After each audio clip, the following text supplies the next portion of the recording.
UKLO 1 year masters. No IELTS required up to 5 years visa. High visa success rate. చిన్నపిల్లలు నేను పాల ప్యాకెట్లు కావాలని అడుగుతున్నట్టు పాపం. చిన్నపిల్లలు ఏడుస్తున్నారు, పాలు లేవు, మంచినీళ్ళు లేవు అని అడిగితే లాఠీలతో పోలీసులతోని కొట్టిస్తా ఉంది ప్రభుత్వం. ఇదా ప్రజాపాలన అంటే? వరద బాధితులను లాఠీ చార్జ్ చేయడమే ప్రజాపాలన?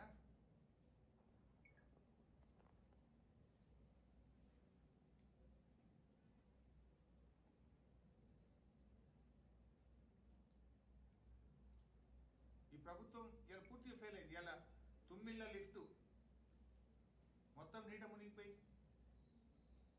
Is it not government failure?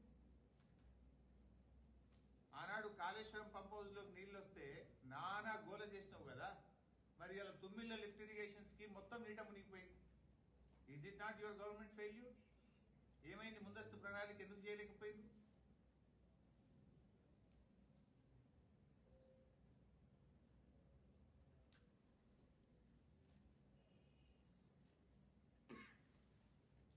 BRS party తరఫున కూడా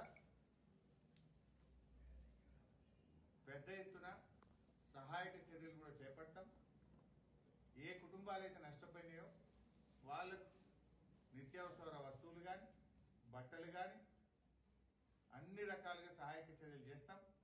ఇవాళ మా మెదక్ జిల్లా నుంచి కూడా మేము ప్రజల నుంచి, పార్టీ నాయకులు, కార్యకర్తలను కూడా అందరం కూడా సమీకరించి తప్పకుండా ఇక్కడ నుంచి వాహనాల్లో అక్కడికి వస్తువులను నష్టపోయిన ఖమ్మం జిల్లా ప్రజలకు, మహబూబాద్ జిల్లా ప్రజలకు పంపించాలని చెప్పి కూడా నిర్ణయించినాం.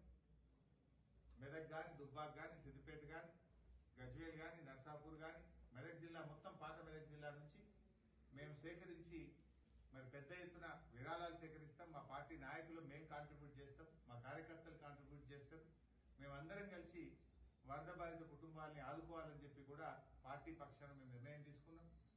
ఇప్పటికే మా పార్టీ నాయకులు మాజీ మంత్రి అజయ్ కుమార్ గారు, ఎంపీ రవిచంద్ర గారు, ఇంకా అక్కడ వెంకట వీరయ్య మాజీ శాసనసభ్యులు, మిగతా శాసనసభ్యులు, మాజీ శాసనసభ్యులు అందరూ కూడా ముమ్మరంగా సహాయక చర్యల్లో పాల్గొంటున్నారు. వారికి తోచిన విధంగా ఆర్థిక సహాయాన్ని కూడా అందిస్తున్నారు. తప్పకుండా బీఆర్ఎస్ పార్టీ ఇతోధికంగా మా శాయశక్తుల వారికి సహాయ సహకారాలు అందిస్తాం. ఆ కుటుంబాలను కాపాడుకునే ప్రయత్నం చేస్తాం. కానీ ప్రభుత్వం ఈరోజు తమ ఫెయిల్యూర్ ను, ప్రజల ఆగ్రహాన్ని ప్రతిపక్షాల మీదకి మళ్లిస్తున్నారు. ప్రజలు తిడుతున్నది మిమ్మల్ని, బుద్ధి తెచ్చుకుంటే వాళ్ళకి సాయం చేయండి. మీరు మమ్మల్ని తిట్టడం కాదు కదా. ప్రతిపక్షంలో ఉన్నప్పుడు మమ్మల్ని తింటుంది గవర్నమెంట్ మీద ఆ రోజు. ఇప్పుడు అధికారంలో కూడా మమ్మల్ని తిడుతున్నావు. నీదేం నీతే? నాకు అర్థం కాదు. చెయ్యగలిగే స్థితిలో ఉండి కూడా నువ్వు ప్రతిపక్షాల మీద నిందలేస్తే నువ్వు చేసిన తప్పులేమి నొప్పులైతాయా? 25 లక్షల రూపాయలు ఇవ్వండి.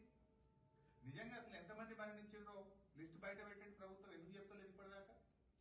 ఎవరు చనిపోయినరు, ఏ జిల్లాలు చనిపోయినరు, ఎట్లా చనిపోయినరు, ఆ కుటుంబాలను ఆదుకోండి. అంత్యక్రియలకు సహాయం అందించండి. దగ్గరుండి జిల్లా కలెక్టర్లకు చెప్పి అంత్యక్రియలు చేయించండి. తక్షణ సహాయం అందించండి. అసలు ఎంతమంది చనిపోయిందో కూడా వివరాలు కూడా బయట చెప్పలేని దుస్థితిలో ఈ ప్రభుత్వం ఉందా? హిట్ టీవీ యాప్ ని డౌన్లోడ్ చేసుకోండి. ఇందులో short news, live news, entertainment movies అన్ని అవైలబుల్ గా ఉన్నాయి. Please download hit TV app. Hit TV app ని ఫ్రీగా డౌన్లోడ్ చేసుకోండి.